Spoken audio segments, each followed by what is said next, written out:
Assalamualaikum warahmatullahi wabarakatuh. Nepangkeun wasta abdi Saka Multipatin kelas genep C SD Negeri Sukaraja 2 Sumedang.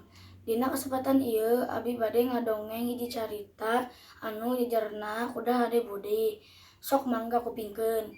Di hiji leuweung aya maung keur geus kolot.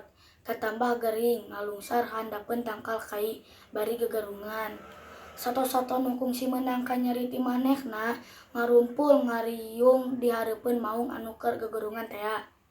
Ceuk munding, "Ah sia mah make gegerungan, dek nyambat ka saha moal aya nu nyaaheun ka sia mah, sato jahat." Munding ngomong kitu bari ngagadil ka maung anu keur gegerungan.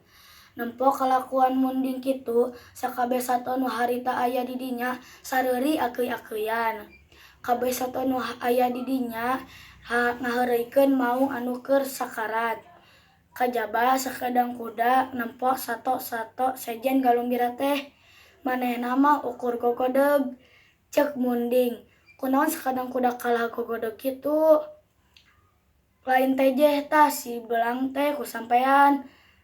Pan si belok keur itu ditekuk. Tembal kuda, kaula mah lain teu ngewa kana kalakuan maung kitu teh. Ngan ieu waktuna keur gering parna, manehna teh keur sakarat, sakedeung deui oge paeh. Kuduna mah sato anu keur sakarat teh ulah dihareureuykeun kitu. Meureun ceuk batur teh rajin aya kawani ka anu keur sakarat. Sanggeus kadenge omongan kuda kitu, saukur sato nu aya di dinya jempe sarta pating laleos ka leuweung deui. Tah, dina carita ieu anu ngandungna pesan jati jalma ulah sok nganyareurikeun ka batur. Jiga sakadang maung ulah oge ngabales kalakuan jahat. Jiga sakadang munding sabab sagala kalakuan mah oge pasti aya babalesna jeung ulah ngan ukur wani ka anu lemah wungkul. Wassalamualaikum warahmatullahi wabarakatuh.